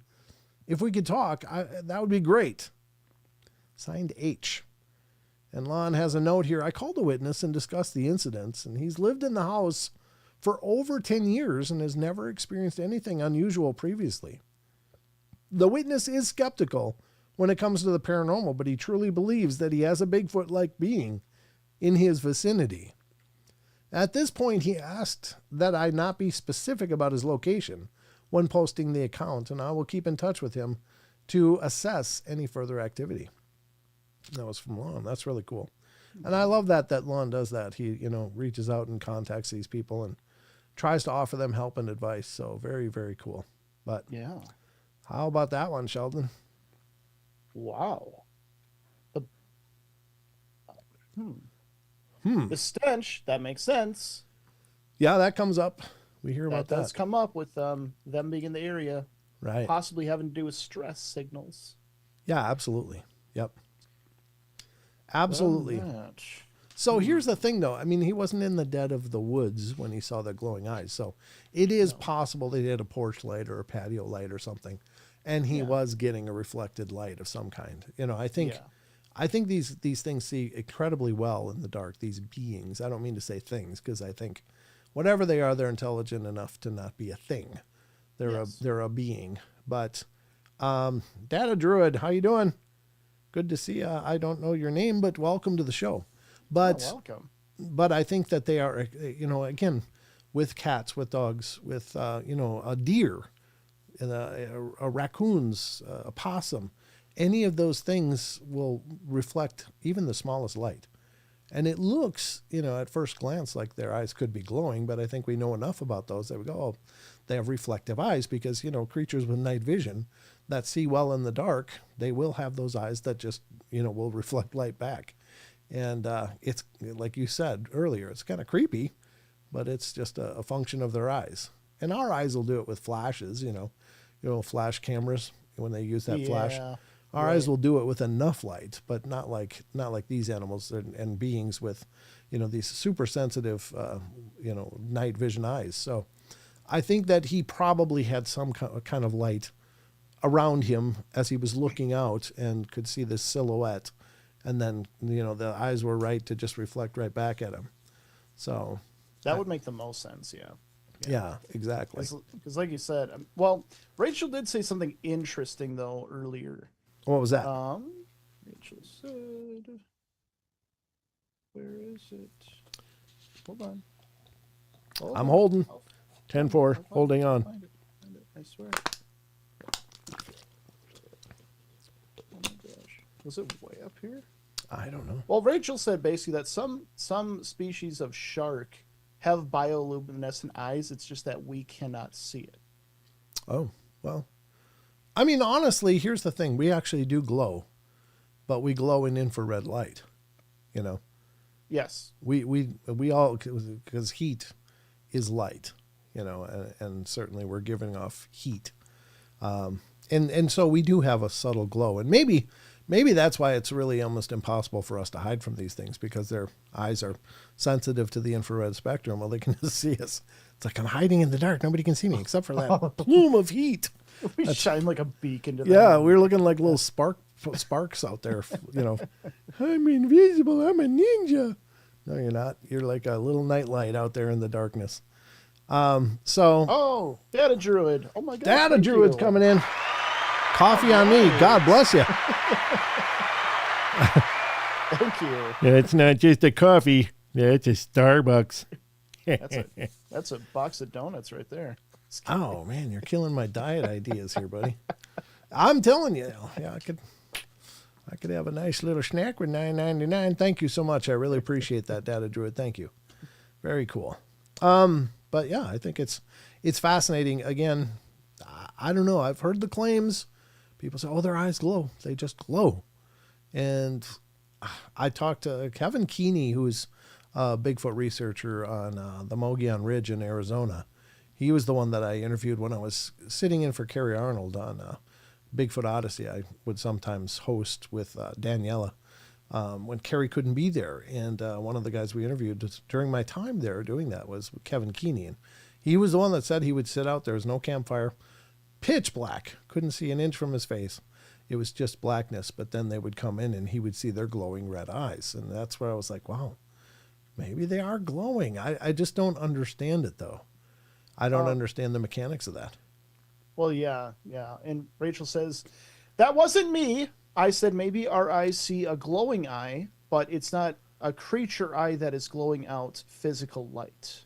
Okay, I'm sorry, whoever said it. I'm so sorry. Whoever said the shark thing. Thank you. Me attributed quotes. Hi, Michelle Wolfong. Good to see you. Thank you for coming in, checking out the show. Welcome. You betcha, don't you know? And hello to any of you over on X that might be watching. And we've seen a couple comments coming from Facebook, which is really cool. I'm glad. Yeah, we all miss Carrie. Carrie's an ache in all of our hearts. The world has lost an amazing guy, and I lost an amazing friend, as did many of us. And certainly our love and prayers continue to go to Linda and the family, as I'm sure will always be, a hurdle that they're dealing with, and it's emptiness for a lot of us that knew and loved Carrie. So yeah, but how are we doing for time? I think we're about done. Wow. Oh my Lord. The portal. It's a time anomaly. We are in a time anomaly here on the portal. I thought we had like 10 more minutes or so. Okay. Oh, jeez. My Lord. A whole 10 minutes. No, it goes quick.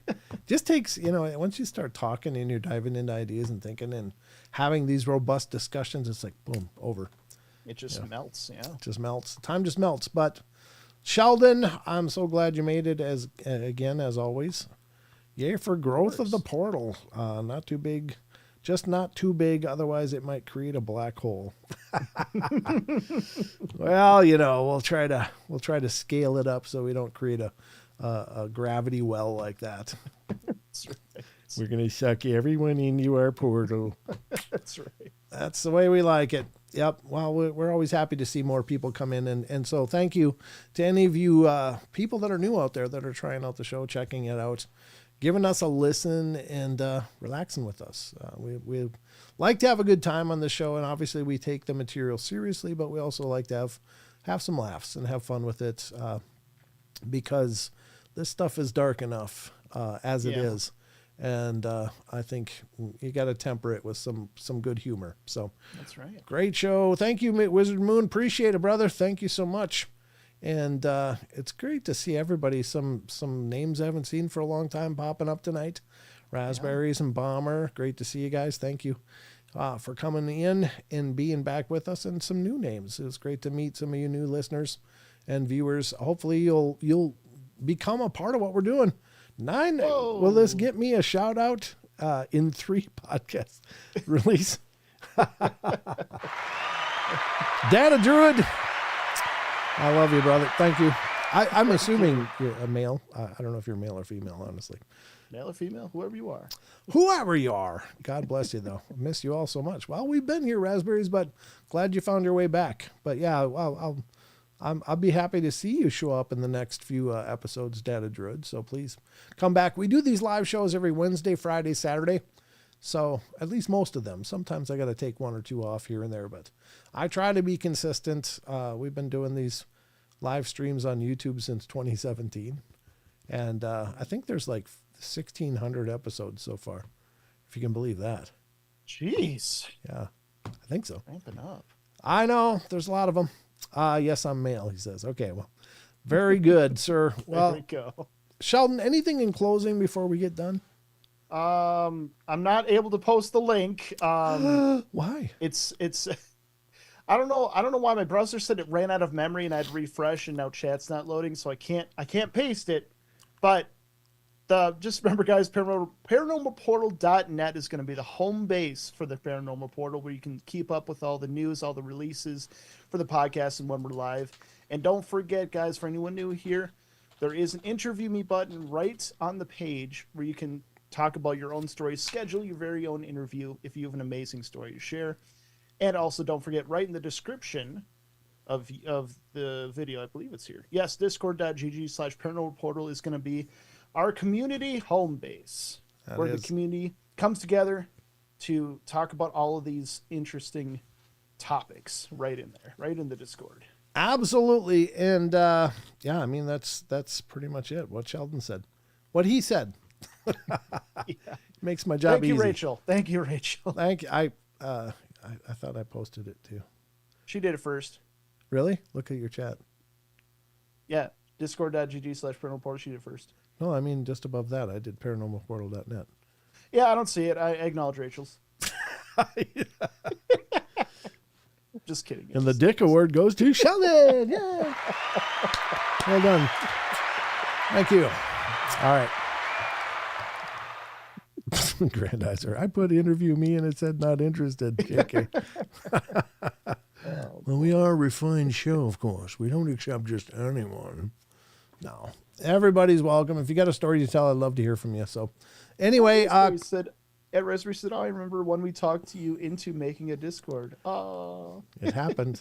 It happened. Yeah, Sheldon actually made it. That guy right there. I did. It's all set up right there, Raspberries. If you want to join, the fruits of your labors right in there. High five, Sheldon. Oh, yeah. Other side. It's the wrong way. Ha! He sunk his arm into my hand.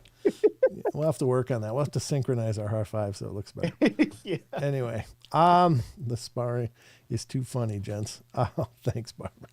All right, well, that's what we got. I'll be back tomorrow night to do another show, and I hope you'll join me. The minion just walked in. How you doing? Good. Got his muscles on, so looking all beefcake over here. Check him out. The minion, muscle man, showed up. My little squatch. All right. So that's going to wrap it up for tonight. So remember, we love you all. Be good. Be kind. Be nice. Be funny. Just made that up. That's not bad, though. Take care of each other. Help each other out. Find the magic in every day. And remember to laugh as much as you can. Remember, laugh as much as you can. Okay. Good job. All right. There you go, folks. Have a great night. And we'll talk to you all tomorrow night, 7 p.m. Pacific Standard Time, 10 p.m. Eastern. So check us out wherever you're watching now. That's where it'll be tomorrow night, too. So good night, everybody. Good night.